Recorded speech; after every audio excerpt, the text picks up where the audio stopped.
Hi guys, welcome to the Booth Customs channel. I'm in the shop with my wife off camera, currently laughing at me. Today, we're going to be talking about basic care and maintenance of your rifle.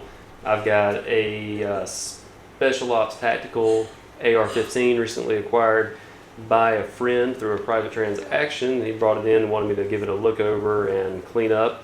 And so that's what we're going to do today, and I'll be discussing some of the parts and pieces that are on this particular rifle, including the Osprey Global Optic that's right here. And that's about all I'll say about that. All right, let's get going. Okay, so the first thing we're going to do is we are going to remove the trigger. This particular gun has a Geisley trigger. I believe it's the Geisley 3 gun, and it's quite a good trigger, as is most things Geisley makes. We're gonna take the screw out of this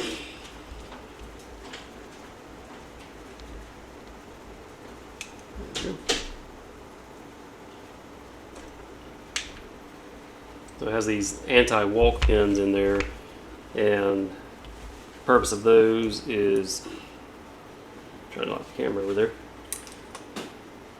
It has the anti-walk pins, and the purpose of that is to ensure that while firing your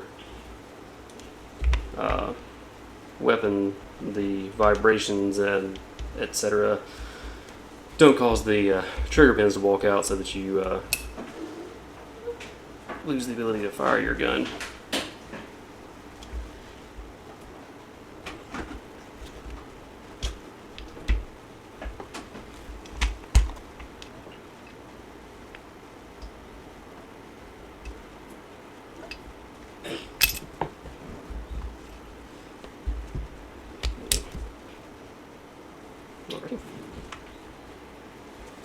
And we got the disconnector there with it.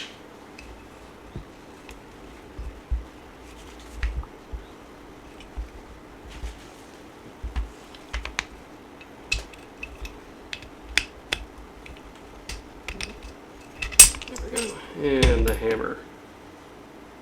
I just like to put all my little parts and pieces in a container of some sort so that they do not go missing later.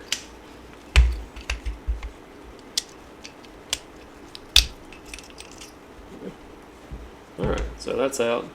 We can take a brush and some gun cleaner and get some of this grease and grime out. We'll work on the individual parts and pieces later.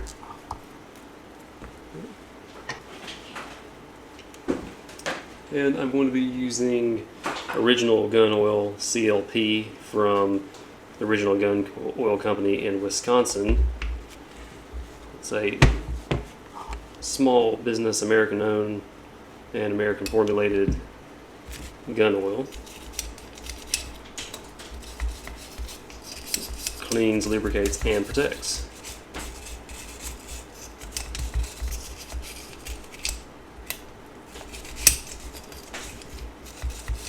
So I use a brush to get in all the crevices, and then a swab of some sort to take care of the rest.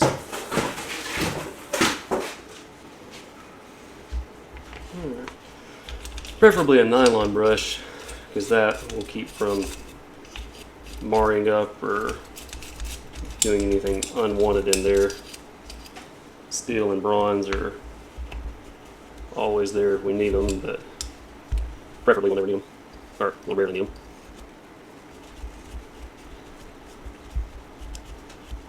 So this trigger box had a pretty decent amount of grime in it that comes right out.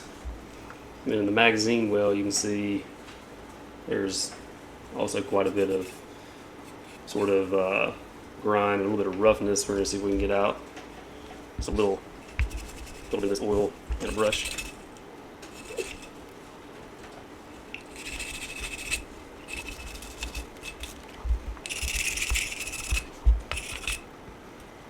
Apply a little bit directly to the brush and go at it.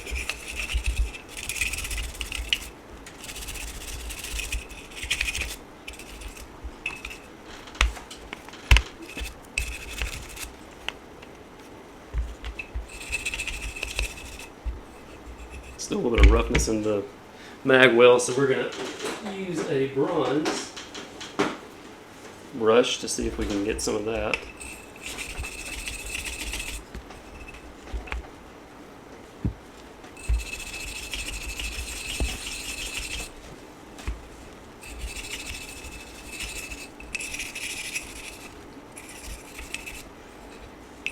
It's not very often that you have to do sort of a more in-depth cleaning like this with an AR, unless you're shooting some like really gassed up suppressed loads, in which case you'll get a lot of grime and fouling back in the receiver. But generally speaking, well, I guess it also depends on how often you shoot and what you're shooting. You should gear your maintenance and cleaning towards that. There's not a one size fits all.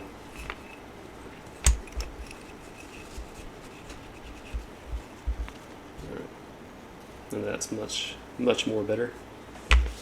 Still got a little bit here in the bolt catch.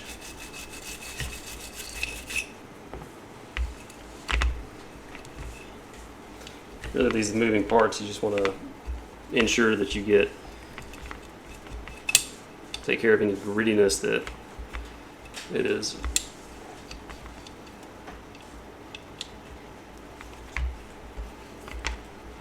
Because grit equals wear and tear on your parts, and if you want your firearm to have longevity, you got to take care of it.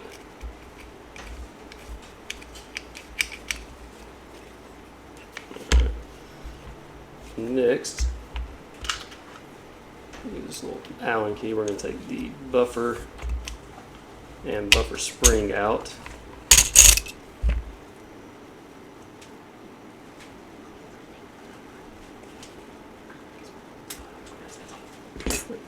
Alright, so buffer and buffer spring apart. This is greasy as all get out.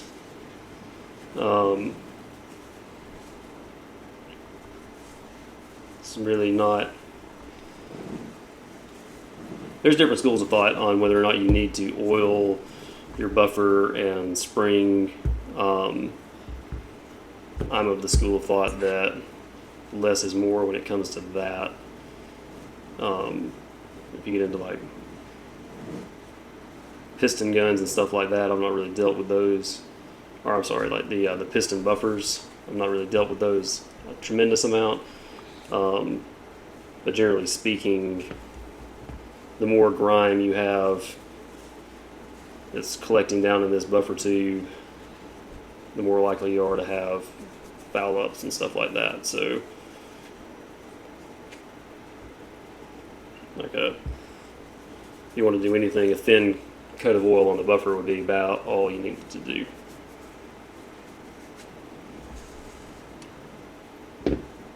Set those aside. Take a gander down in there.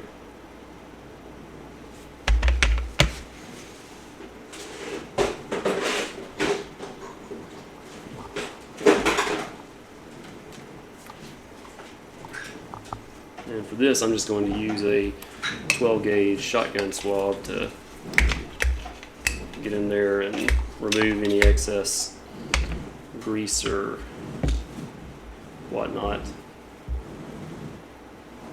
And we're going to call that good.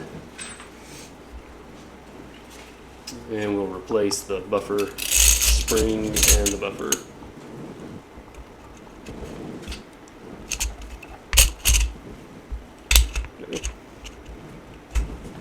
Alright, set aside. Next, we will turn our attention to the trigger and hammer. Overall, what I'm feeling as I'm handling these parts is just sticky grime. So I'm going to take the disconnector spring out, put just a little bit of this CLP on there and scrub around.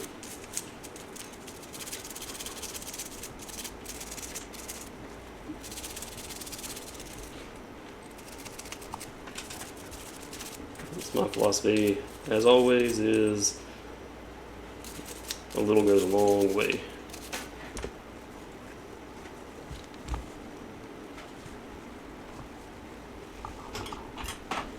Use a little pick to get in there with the t-shirt material here.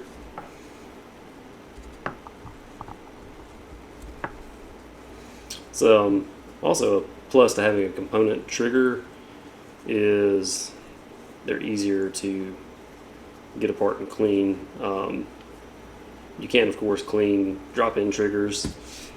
It's just a little bit more, difficult to get into all the tiny cracks and crevices.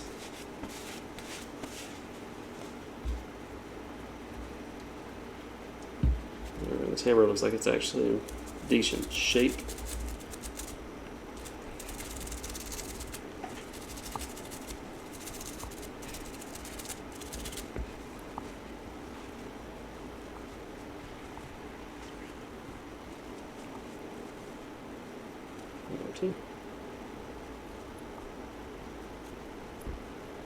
I apologize for the camera shake every now and then.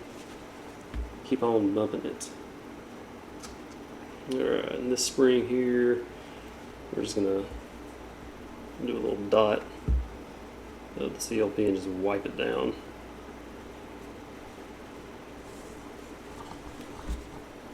Stick that back down in there. Large end first. And the disconnector, we'll give that a good little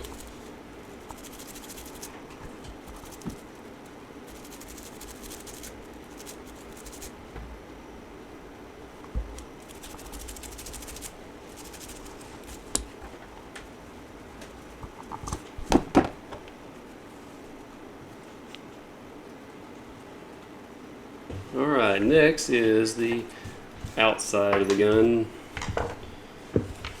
So this one looks dirtier than it is, but it still is dirty. The paint job is just a little weathered, as paint jobs tend to get. So I'm just going to put a little bit of this CLP on the outside and just do a very thorough job of cleaning in the cracks and crevices.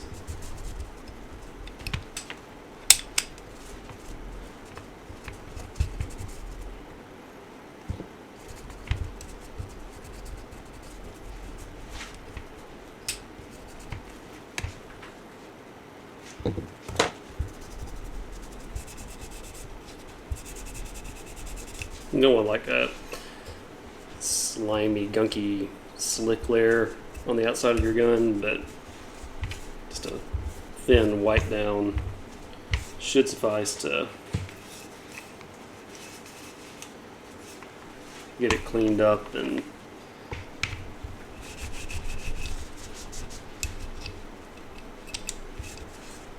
get most of the road weary miles washed away.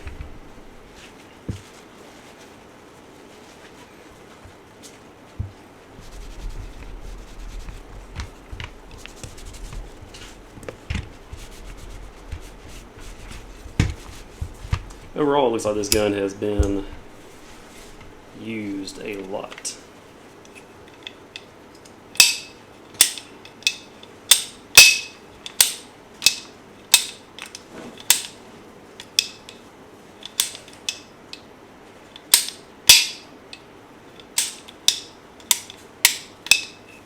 Alright, so that is the lower. I'm going to put a little bit of oil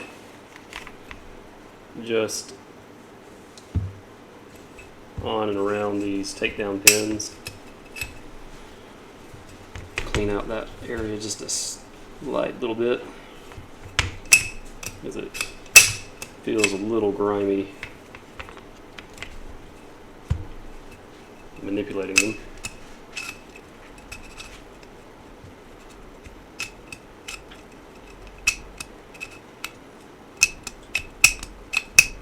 And if this doesn't clear up just by doing what I'm doing, then I'll have to take the takedown pin out and clean it, but nobody wants to do that.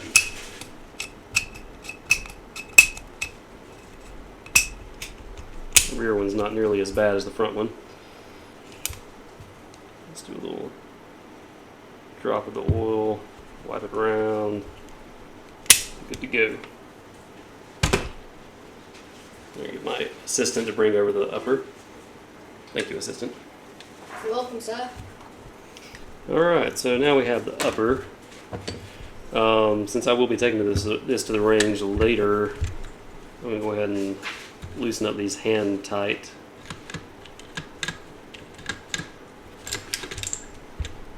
Fittings on this Osprey Global scope. If any of you guys know anything about Osprey Global, we'll leave a comment. And I'm also going to remove the weapon light.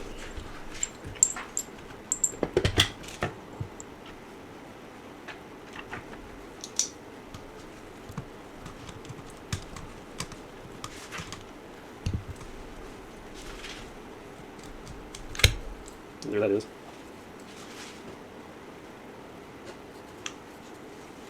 Set that to the side. We have a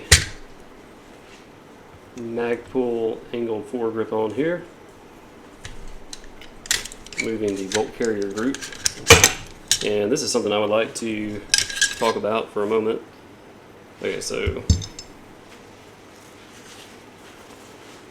you're going to get wear and tear on your charging handle probably no matter what.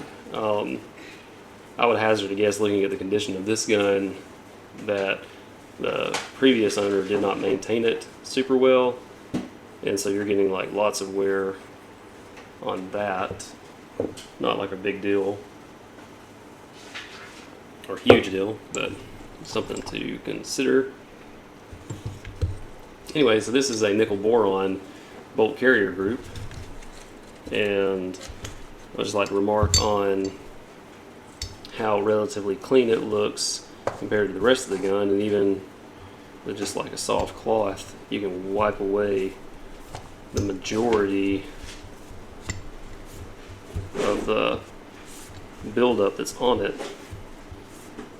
It's one of the reasons I like nickel boron and even recommend it for when you're shooting suppressed or whatever, because it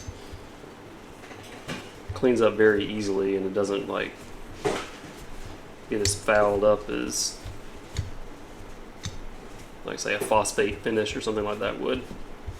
This is a Spikes Tactical bolt carrier group in this firearm.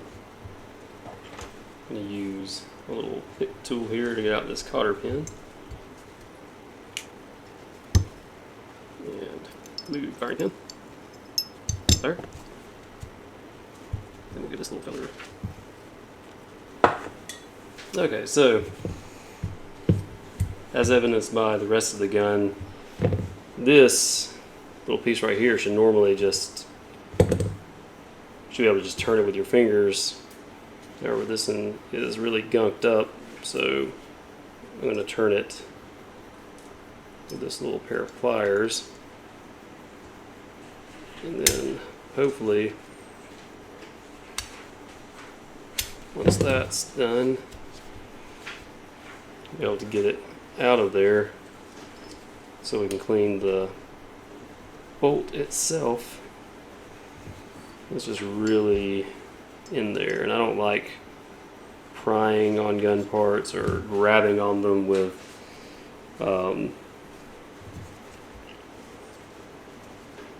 pliers and stuff like that a whole lot. just because I don't want to mar anything up that doesn't need to be marred up. There we go. Alright, you can see, hopefully, how gunky that is. And then how gunky all of that is. So, move this to the side. I'm going to put this in a little tray over here. And we're going to go to work. We'll start out with a nylon brush. I think it's Toit. Like a Toiga. I should probably be wearing gloves for this because my wife will say something about me having black hands later. About time dinner happens. So there's just a lot of carbon buildup right here.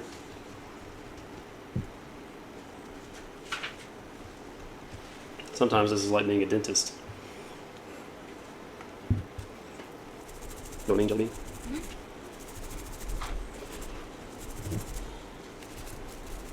Yes, Mr. Stark. We're going to leave the steel brush, a line of last defense.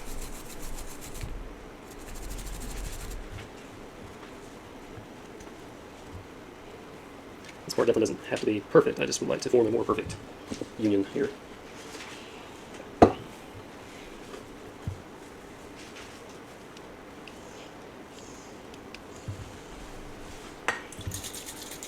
Alright, and I'm going to use a little bit of, I think I am.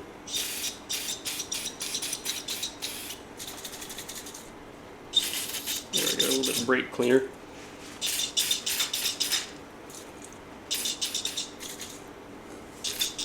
And never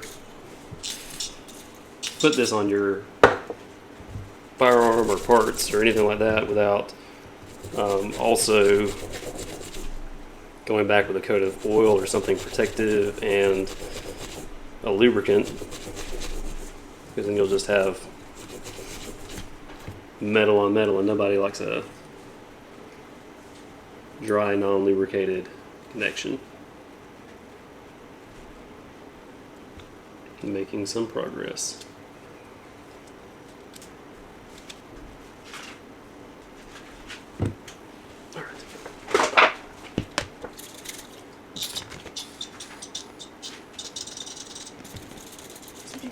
Is that what you're talking about? Wait, I don't think I'll leave or not.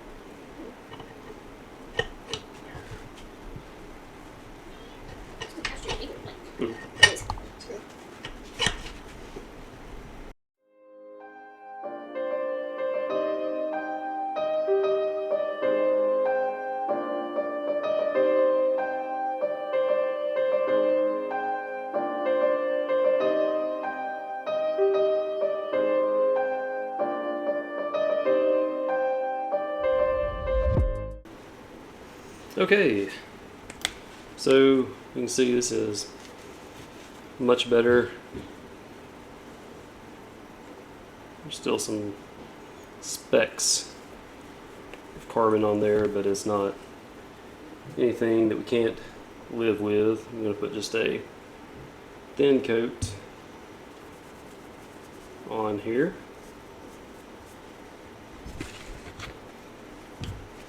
Clean this. Run just a little bit of material up in there to clean around the inside of where that bolt is going to go.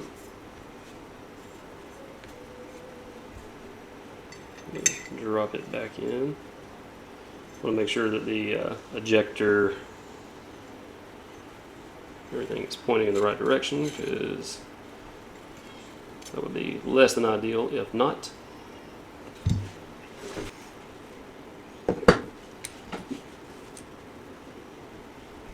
Alright, so cleaned a little bit on the inside of that, put a little thin layer of oil on the bolt. You want to put it back in and make sure that your extractor ejector thing, watch hair, is facing towards where the ejection port's going to be. So it would be unfortunate if not. Drop your little piece back in.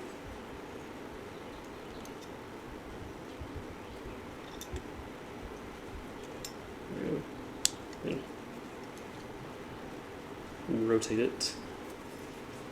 This thing is still slightly stiff, but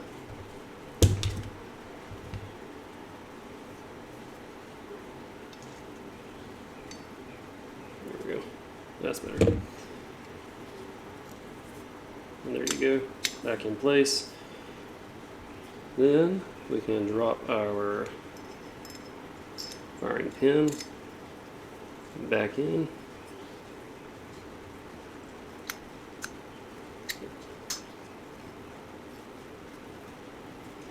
And put our firing pin retainer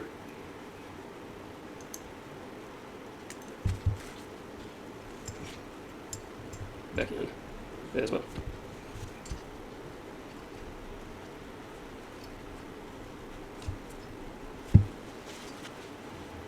Working around this camera is less than ideal. But it would show. There we go.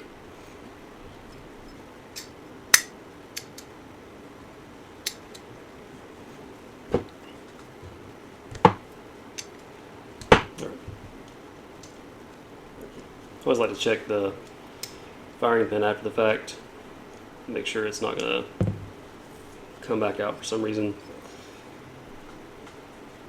And we'll finish cleaning up some of the rest of the residue off the outside of this. It's a little liberal dose to go all over.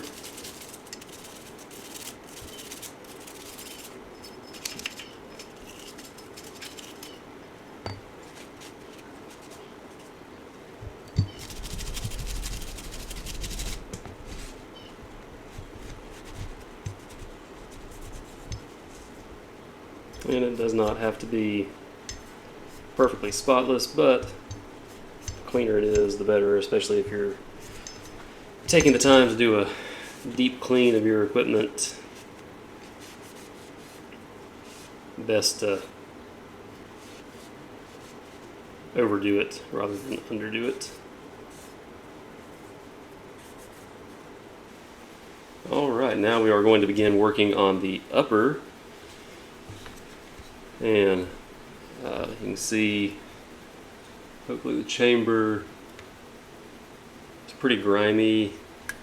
I can feel that it's real sticky and grimy on the inside.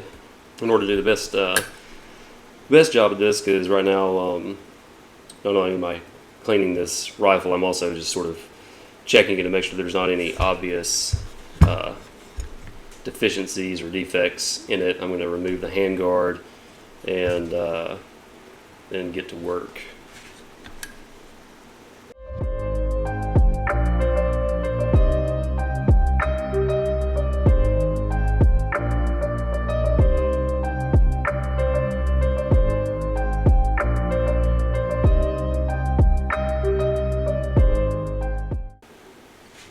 Okay, so as seen in the time lapse, the handguard was a little difficult to get off. It's probably a tight specification, but also the fact that it was painted while it was on there probably like had it sticking a little bit, which is kind of run of the mill for whenever you're going to rattle can a firearm. You're going to have some possible sticking.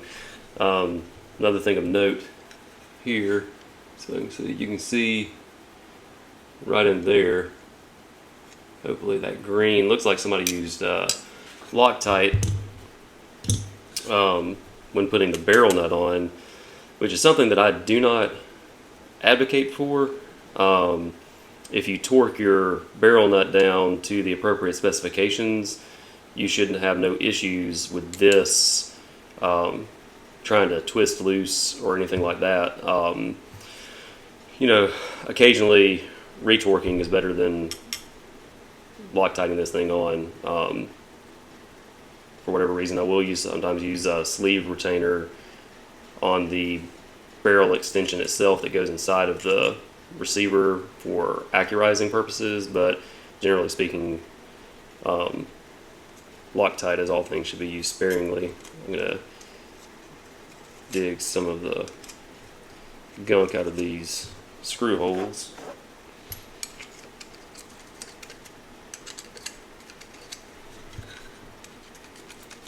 It's also just a little bit of a dusty mess. So I don't know if this truck was riding around, or this gun was riding around in the back of a truck, or just used and not cleaned, but generally speaking, routine maintenance is the best. Alright, I'm going to go to first. So again, we see the chamber here, so I'm going to use a barrel chamber brush in that to clean out some of that junk. I don't know if I can illuminate it a little bit more, or if that's actually helpful or not, but let's see. A big hand on it. There we go. Again, apologize for the camera shake. Alright, I'm going to take a look down the bore, or up the bore, and see what the inside looks like.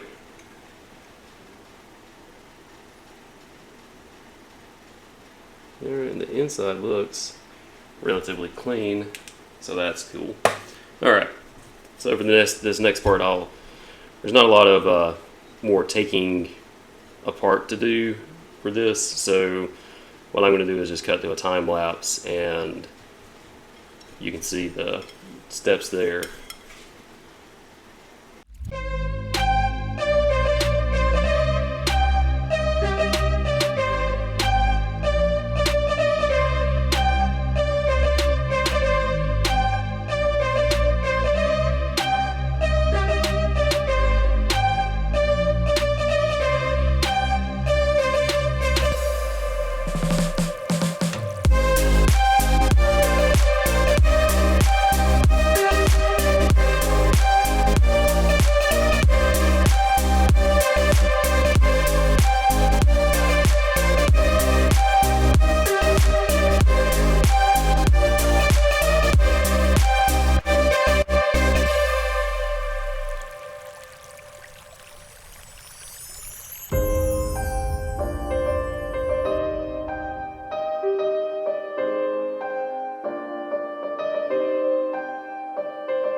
Alright guys, that was a deep clean of this AR-15. The charging action is much smoother, and the Geisley trigger still works amazing. It's important to do regular maintenance on your rifles, because if not, you will have wear and tear on your parts, as evidenced by this charging handle. Still a little bit of a grinding sensation whenever you're charging it, but overall much better, and that's the part that's easy to replace. ARs, I'll be the first to say, do a great job of running dirty, but if you run them dirty for too long, things are going to start wearing down. But this one is in clean shape and should be fine. I'm going to take it to the range later on and put a few rounds through it and see how it does.